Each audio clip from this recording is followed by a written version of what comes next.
Reducir impunidad, objeto de reforma a la justicia aprobada en el Congreso. En Colombia, solo 5% de los casos penales llegan a juicio. Se calienta el debate por terapias de reconversión sexual en menores de edad. ¿En qué riesgo estamos metiendo nosotros a nuestros niños? Pero les invito a que alcen la voz igual de vehemente contra quienes persiguen a las personas trans. Con gas importado termina el servicio más barato de la canasta familiar. 36 millones de colombianos usan gas domiciliario. Informe especial. Listas cerradas y cambio en elección de magistrados del Consejo Nacional Electoral en reforma política. Como espuma suben las cifras de extorsión. Es el delito de más alto impacto. 6.200 zorras y carros de mula circulan en el país aunque la ley los prohibió. En estos carros de mula hay mucha gente que están pasando necesidad. Lo ayude en un carro moto. Ya la señora mía ya no puede trabajar.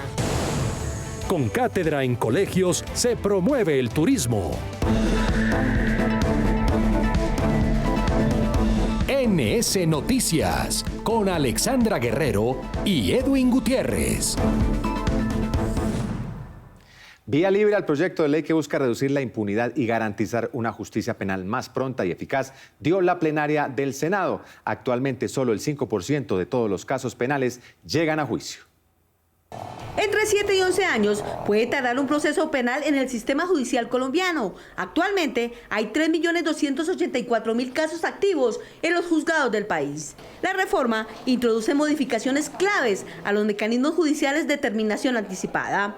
Para quienes acojan a la aplicación del principio de oportunidad, a la figura de la reparación integral, a la concesión de beneficios por allanamientos y a los preacuerdos, podrán tener rebaja en la pena hasta del 50%. Esto lo que va a hacer es abreviar el tránsito al sistema judicial, que no sean condenas después de 11 años de cometer los crímenes, sino que estemos hablando de una sentencia en un año. El proyecto además establece cambios en el sistema acusatorio para desarticular bandas criminales involucradas en delitos como terrorismo y extorsión. Se establece un principio importante de reparación integral para extinguir la acción penal de ciertos delitos contra el patrimonio económico, delitos contra derechos de autor, lo que permiten desistimiento. Dentro de los cambios a los mecanismos judiciales está la aplicación del principio de oportunidad por parte de la Fiscalía desde el momento de la indagación. También la posibilidad de que los capturados en situación de flagrancia puedan recibir los mismos beneficios que aquellos que no sean capturados cometiendo el delito.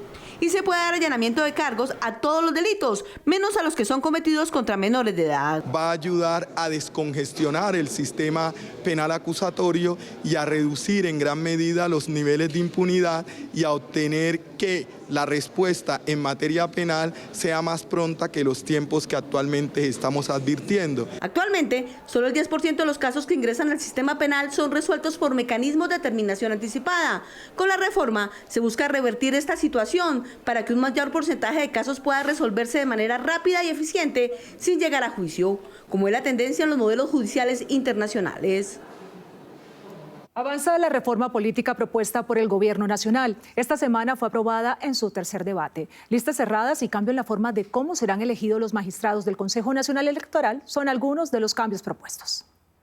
Tras varios días de debate, continúa abriéndose paso el proyecto de reforma política que busca hacer cambios en el sistema político colombiano. Y ayuda a que esos votos de las comunidades, de la gente más vulnerable del país, no se compren los votos, no se genere ese proceso de campaña de corrupción. Y a eso es que le apuesta esta reforma política. Dentro de lo aprobado están las listas cerradas y paritarias para las elecciones de corporaciones públicas. Se permitiría el transfugismo y habría un cambio en la forma en que se eligen los magistrados del Consejo Nacional Electoral, temas que, aunque fueron aprobados, generan críticas. Las listas cerradas son un monopolio de gamonales, emperadorcitos, caciques políticos que ubican en una lista a quien quieren, en la posición que quieren, y el colombiano no vota por un líder y no vota por un rostro, sino que vota por una marca, por un logo, y no sabe a quién está eligiendo. No estoy tan convencida de la elección de los magistrados del Consejo Nacional Electoral por parte de las Cortes. Siempre se ha criticado que eso ha politizado las Cortes. Ante el debate que generan estos artículos, el gobierno dijo que serán tenidos en cuenta todos los reparos a la iniciativa para que esta avance con consensos. Y lo que le hemos planteado desde el gobierno nacional a todos los partidos es que en el mes de enero y febrero, antes de que comience la segunda vuelta, vamos a sentarnos todos para buscar la posibilidad de concertar una reforma que transforme el sistema político colombiano. Esta reforma constitucional pasa ahora a ser discutida en la plenaria del Senado. Distintas reacciones se generaron en el Senado de la República por la salida del ministro de Hacienda. Para algunos, el presidente Petro se demoró en tomar esta decisión. Otros lamentaron la determinación y señalan que queda en riesgo la reforma tributaria. Para un sector de senadores de la República era algo que se veía venir. Debía haberse ido hace un tiempo. Petro siempre protege a sus funcionarios. Uno dice, no es malo en cuanto a que tiene que darle garantías, pero al fin de cuentas aquí se nota que fue una negociación grosera, vulgar, con recursos de los colombianos. Ante cualquier señalamiento para la tranquilidad de la ciudadanía colombiana y por supuesto del administrador de justicia, es importante donde no pueda tener ningún tipo de injerencia sobre el mismo proceso. Otros sectores lamentaron esta situación. La salida del señor ministro, yo personalmente la lamento. El señor ministro es una persona desde que llegó, una persona dedicada, una persona que ha hecho las cosas bien. Lamenta uno que salgan los ministros y ingresen con tanta normalidad y regularidad, pero que en este caso sea antecedido de una serie de escándalos que están en manos de la justicia. Uno lo que le pide a la justicia es que prontamente resuelva situaciones. Con la salida del ministro, los senadores aseguran que también se despide el proyecto de ley de reforma tributaria por 12 billones de pesos. Pasando a otras noticias, la plenaria del Senado aprobó el proyecto del Sistema General de Regalías con un presupuesto de 30,9 billones de pesos que busca que los mandatarios regionales cuenten con recursos para lograr el desarrollo social, económico y ambiental. 30,9 billones de pesos llegarán a las regiones para fortalecer su descentralización, autonomía y desarrollo. Los municipios productores de hidrocarburos y metales serán los más beneficiados. Para que se repare el medio ambiente, que de todas maneras tiene un impacto en cualquiera de los sitios de explotación, pero también tendrá un impacto en los municipios más pobres.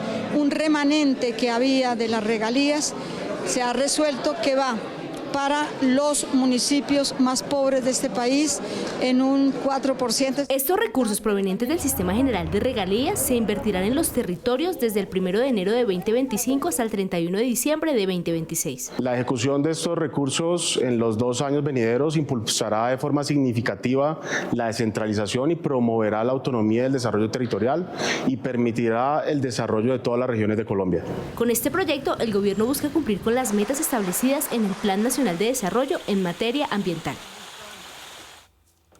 2 días lleva el debate en la Comisión Séptima de Senado, donde se busca establecer mediante un proyecto si son viables o no las terapias de reconversión sexual en menores de edad. El debate está abierto y no se llega a acuerdos entre las partes. El primer día se planteó lo que será la ley y es prohibir que sean los mismos menores quienes se sometan a terapias de conversión de género. Y nos has pedido por MinSalud a hoy una guía práctica clínica para menores de edad con disforia de género. ¿A qué riesgo, en qué riesgo estamos metiendo nosotros a nuestros niños y adolescentes en el país? Entonces aparecieron las diferentes posiciones a lo planteado inicialmente. Estamos asistiendo a un proyecto de ley que restringe derechos fundamentales de sectores y de grupos poblacionales que aquí se dice, y así son de especial protección. Y a los hombres y mujeres en la política, doctor Pintos, hay que conocerlo no por lo que digan de sí mismo, sino por lo que es.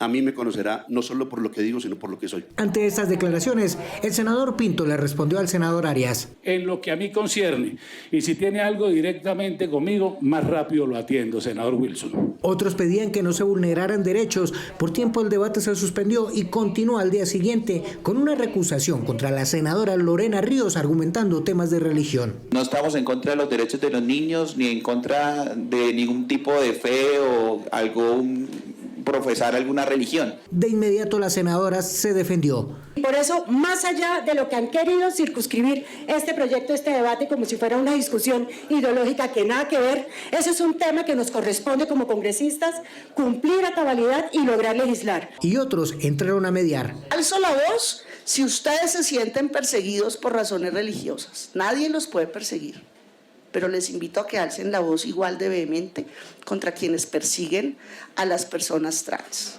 Es inadmisible, no pueden ser perturbadas. Pero las fuerzas continuaban divididas. Hay que defender la libre elección de las personas mayores de 18 años y si hay que hacer una cruzada por el respeto para que no los persigan, lo hacemos.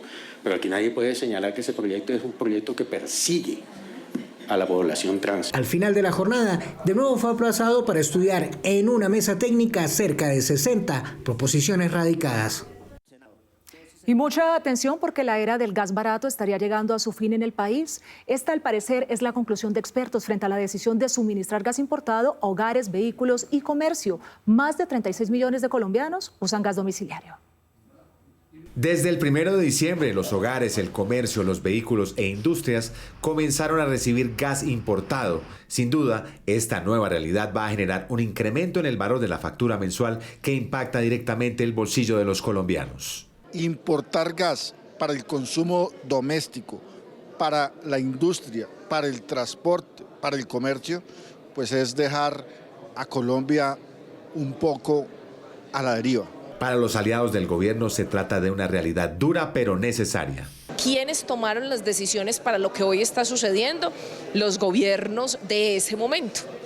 El gobierno de Juan Manuel Santos, el gobierno de Duque, pero no este gobierno. Las decisiones de hoy van a tener consecuencias en 5, 7 o 10 años. El presidente de la Junta Directiva de Ecopetrol advirtió que la importación de gas no es una decisión del gobierno, sino de un particular que merece una investigación de fondo. Tiene mucho control, eso tiene mucho control y ante aprovisionamiento suficiente del gas natural a precios colombianos de producción, pues yo no creo que la gente opte por esas tarifas elevadas de importados. Desde 2016 Colombia viene importando gas solo para la generación de energía a través de las termoeléctricas, pero solo hasta ahora se destina para el consumo en hogares. Hoy 36 millones de colombianos se benefician del gas natural. Hemos venido llamando la atención al gobierno nacional. Estas importaciones de gas nos toca pagarlas, asumirlas a los colombianos. Lo cierto es que pasamos de un gas nacional que cuesta $6 hoy a un gas importado que va a costar $15. En Colombia tenemos gas a $6, $7. Ese es el gas que deben venderle a los hogares colombianos, no el gas de la regasificadora. El gas de la regasificadora debe ser para las termoeléctricas y para ese gas que nos falte para la industria. Pero no hay motivo para vender gas importado a los hogares colombianos. Según Naturgas, esta nueva realidad incrementaría entre un 20 y un 25% el costo de la factura mensual. La solución está lejos, todo depende de la entrada en operación del denominado proyecto Uchuva, que estaría en funcionamiento en el año 2029, para lo cual se requiere un gasoducto por el Mar Caribe de 116 kilómetros de longitud y que depende de más de 100 procesos de consulta previa debido a temas de medio ambiente que afectan a comunidades negras e indígenas de la costa atlántica. En varias regiones del país, las cifras de extorsión han aumentado significativamente y se convierte en el delito de más alto impacto, con un incremento sostenido durante los últimos 3 años, según la Fundación Pares. El Senado le tiene la lupa puesta. El delito de extorsión cabalga galopante en el país. El aumento se extiende a varias regiones de Colombia. En Bogotá en 71%, en Tolima en 65% y en el Atlántico en 41%. Ciudades capitales como en Barranquilla, en Quibdó y aquí en Bogotá, donde incluso ya las cifras dan un panorama más o menos complejo frente a lo que representó un 70% de incremento en el periodo entre enero y octubre del 2023 con enero y octubre del 2024. La gran mayoría de los casos de extorsión vienen de las cárceles del país. En el Senado las alarmas están encendidas y por esto proponen salidas. Cancelar por completo la señal celular de las cárceles. Hoy, desde las cárceles, viene el 25% de las extorsiones. Hay que estudiar no solo los casos de extorsión, sino la extorsión como fenómeno. Segundo, se debería armar grupos de investigación y desde la policía de reacción dedicados única y exclusivamente a este delito. Para los senadores el panorama es alarmante. La extorsión es uno de los fenómenos que puede tener un subregistro mucho más alto, ya que muchas veces las víctimas no denuncian. Con 89 votos, la plenaria del Senado eligió al abogado Diego Alejandro González como el nuevo secretario general del Senado de la República. González es egresado de la Facultad de Derecho de la Universidad Católica, especialista en Derecho Administrativo y magíster en Gobernabilidad, Democracia y Derecho Constitucional. Su experiencia en asuntos legislativos se remonta al año 2003, cuando se vinculó al Senado en calidad de asesor jurídico y legislativo. Y en los últimos 14 años se ha desempeñado como secretario de la Comisión Segunda del Senado. La labor de los secretarios, que por definición política tenemos que estar representados por un partido. Una vez somos elegidos, la principal función es dar garantías a todas las bancadas, y eso es lo que voy a tratar de hacer en todo momento, estar apegado a la Constitución y a la ley. Durante más de 5 horas, el ministro de Educación rindió explicaciones ante la Comisión Sexta del Senado por la incertidumbre generada desde esa cartera hacia los estudiantes universitarios en el país por falta de créditos y becas para poder iniciar o terminar una carrera universitaria. La incertidumbre sigue reinando entre miles de estudiantes colombianos que dependen del ICETEX y está siendo tema de discusión en el país. El ministro de Educación fue escuchado, la directora encargada del ICETEX también, pero sus explicaciones no convencieron. No les prometimos endeudarlos, les prometimos la garantía de un derecho, y esa va a seguir siendo nuestra respuesta. Garantía del derecho. Según los citantes, 332.000 cupos de créditos en ICETEX están hoy en riesgo por la reducción presupuestal para 2025. No se va a poder renovar los créditos educativos a 180.000 estudiantes activos, lo que generará deserción en los estudiantes universitarios.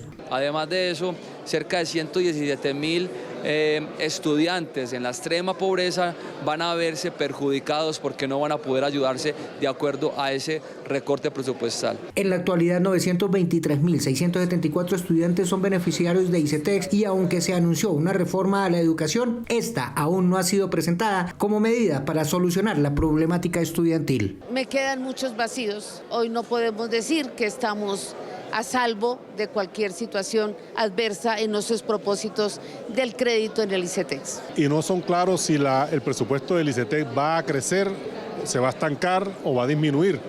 Es lo que estamos esperando. La directora del ICETEX nos dijo que va a crecer de 4.8 billones de pesos a 5.2 billones de pesos. Entonces, ¿por qué el recorte? Por la baja aceptación en las explicaciones del ministro de Educación, este debate será llevado al Pleno del Senado de la República para que los legisladores en debate de control político decidan si continúa el ministro en el cargo. Esta semana, el presidente Efraín Cepeda instaló oficialmente la nueva Comisión Legal Permanente de Paz y Postconflicto. Además, habló de la importancia de impulsar el proyecto de infraestructura para jalonar la economía. Este y otros temas en la agenda de la semana del presidente. Durante el encuentro anual de la Cámara Colombiana de Infraestructura, el presidente del Congreso, Efraín Cepeda, indicó que una de las mejores formas de reactivar la economía es impulsar proyectos de infraestructura, ya que las obras civiles son un motor de crecimiento que genera más del 1% del Producto Interno Bruto y cerca de 1 millón de empleos.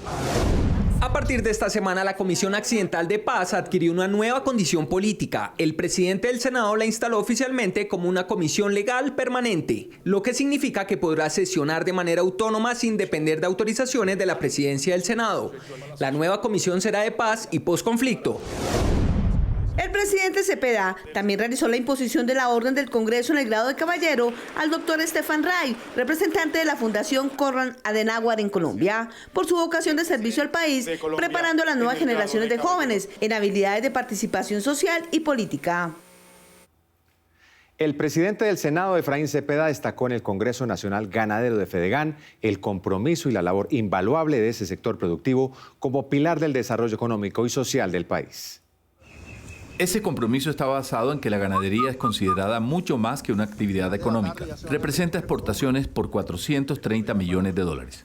El sector genera el 1.9% del Producto Interno Bruto Nacional y el sustento de 600.000 familias ganaderas, lo cual se estima como una importante contribución de la seguridad alimentaria del país.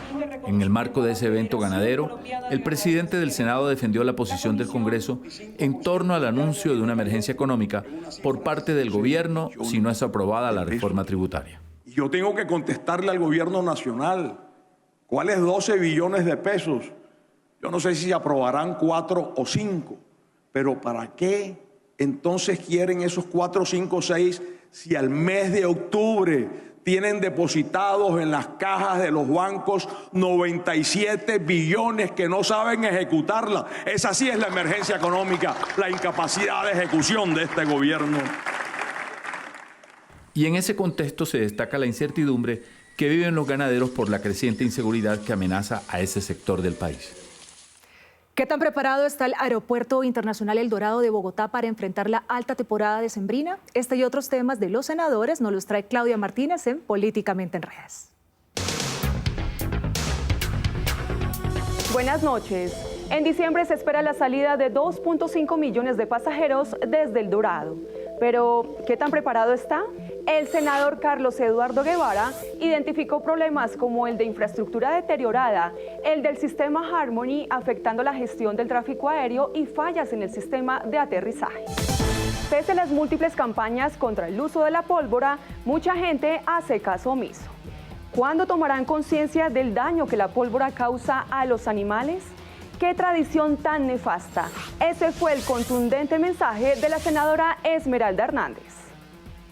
Tras 45 años de no importar gas, el país vuelve a hacerlo. Eso generó revuelo en las redes sociales de los congresistas porque es considerado un nuevo retroceso para el país. La senadora Angélica Lozano comentó que pasamos de ser un país que garantizaba su energía a depender de importaciones riesgosas. Por último, la ministra del Deporte afirmó que el gobierno no priorizará eventos deportivos como el Tour Colombia 2025. La senadora Lorena Ríos dijo que el deporte es otra víctima del abandono estatal por falta de recursos. Hasta aquí Políticamente en Redes. Continúen con más información. A pesar de la entrada en vigor de la ley que busca sustituir los vehículos de tracción animal, aún en el país se registran más de 6.200 en circulación. Las conocidas zorras o carro de mula siguen circulando por el país. Conocer las acciones, medidas y estrategias que se adelantan para la sustitución de los vehículos de tracción animal que aún transitan en el país fue el eje del debate adelantado en la Comisión Quinta. Ayudar a los animales y ayudar a la gente es ayudar el ambiente y la salud y el orden públicos.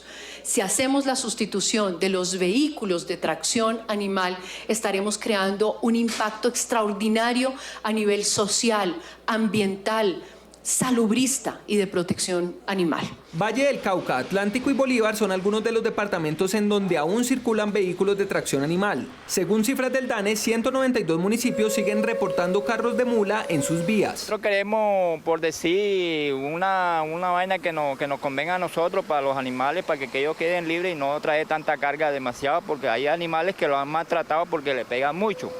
Entonces nosotros queremos una moto de 4 ruedas para ver que el gobierno nos ayuda. También hay quienes denuncian que no les han cumplido con lo que se pactó en medio de la transición para que dejaran esta clase de vehículos. A mí me engañaron, me metieron presión y me quitaron el caballo, se lo iban a quitar a la mujer en la calle.